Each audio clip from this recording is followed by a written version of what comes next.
Welcome back to my channel, balik lagi bersama Medatul Farhi. Nah, kali ini gue bakal bahas mengenai stoikiometri. Dan kali ini gue bakal bahas mengenai konsep mol.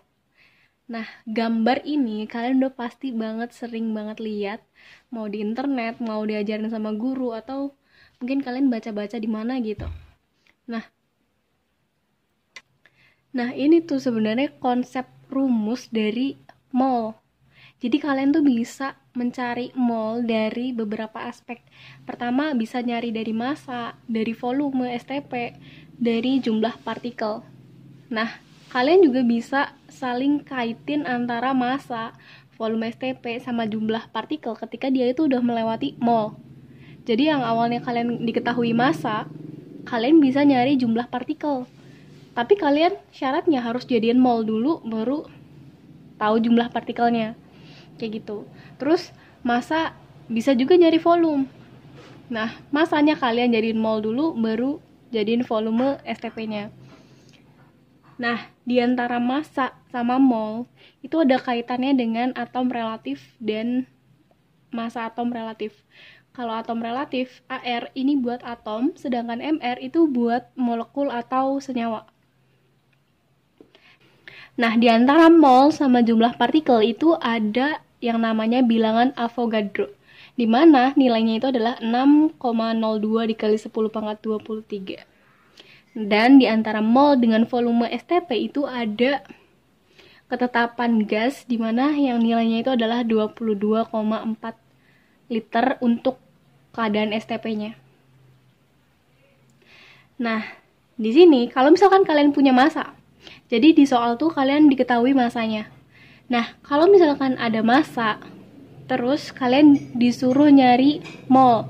Nah, pasti ada diketahui setiap atom relatif dari setiap unsurnya. Jadi ARC, ARO, pokoknya di opsi soal tuh pasti ada tanda kurung yang isinya tuh atom relatif kayak gitu.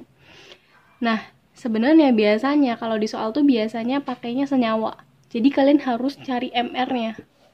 MR itu susunan dari AR juga, karena tinggal di jumlah-jumlah aja, ada jumlahnya berapa setiap atomnya. Nah, kalian kalau misalnya nyari mol dari data yang diketahui massa, berarti tinggal massa dibagi sama atom relatif atau massa molekul relatif, MR, itu akan jadi mol.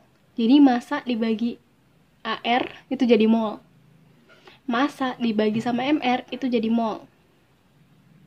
Oke.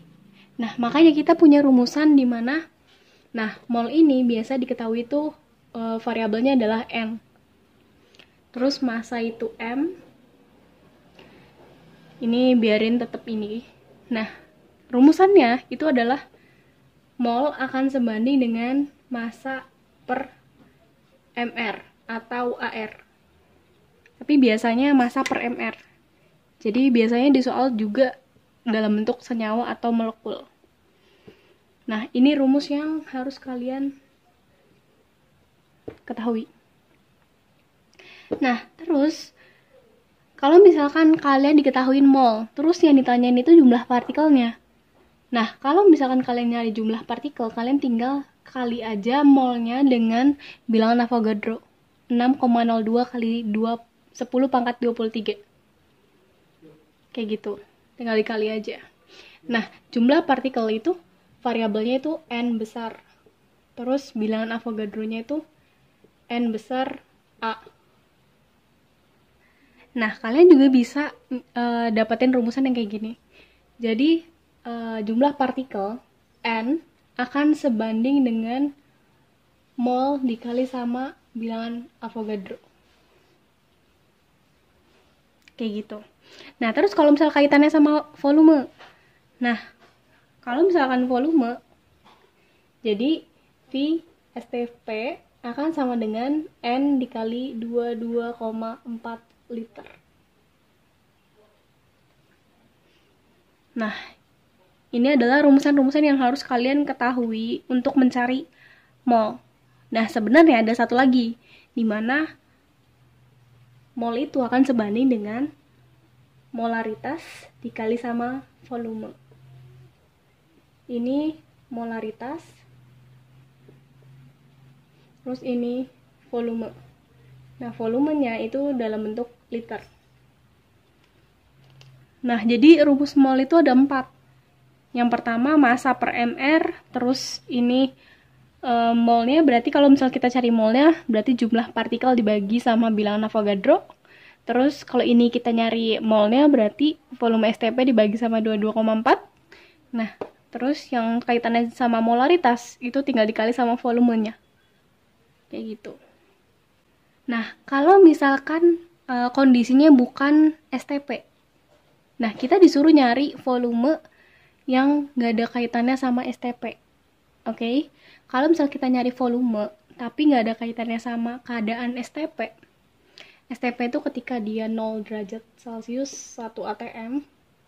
Nah, kalau misalkan dia itu ada derajatnya dan bukan 1 atm, nah, kita bisa nyari pakai rumusan gas ideal. Jadi kita akan ketemu rumusan gas ideal yang kalian udah sering banget denger, yaitu PV sama dengan nRT. PV sama dengan nRT.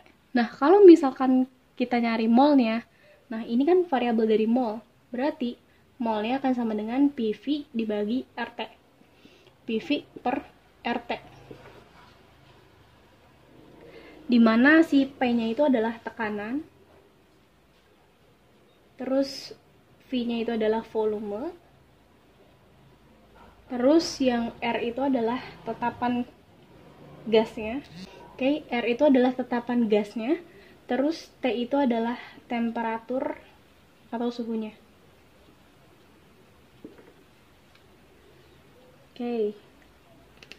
Nah, terus kalau misalkan kalian diketahuin, misal kalian ada reaksi gini kan, A plus B sama dengan, tanda panah plus CD. Nah, terus di depan senyawa-senyawanya itu ada konstanta-konstanta kecil A, B, C, D. Nah, konstanta-konstanta di sini yang biasanya tuh diwakilin sama angka, misal 2, 3, di sini 4, di sini 5, kayak gitu. Nah, angka-angka ini tuh bisa aja itu menunjukkan perbandingan molnya. Jadi molnya akan sebanding 2 banding 3 banding 4 banding 5. Nah, selain perbandingan mol, ini juga bisa perbandingan volume sama perbandingan jumlah partikel. Kayak gitu. Jadi kalau misalkan kalian ngeliat reaksi, perbandingan dari konstanta-konstanta yang ada di reaksinya itu bisa aja dia mencerminkan dari perbandingan molnya. Kayak gitu. Kalau misalkan dia direaksiin, kayak misal mula-mula reaksi sisa. Nah, itu juga kaitannya dengan mol. Jadi kalau misalkan di sini diketahui X. Nah, terus kalau misalkan kita nyari mol di senyawa lain. Nah, berarti perbandingannya itu tinggal bandingin aja. Di sini 3 banding. Nah, yang udah diketahui itu si A. Si A itu koefisiennya, konstantanya itu 2. Oke. Nah, di sini berarti 3/2 dikali X. Jadi itu adalah perbandingan molnya. Oke, segitu aja. Jangan lupa like, comment, and subscribe. See you. Bye.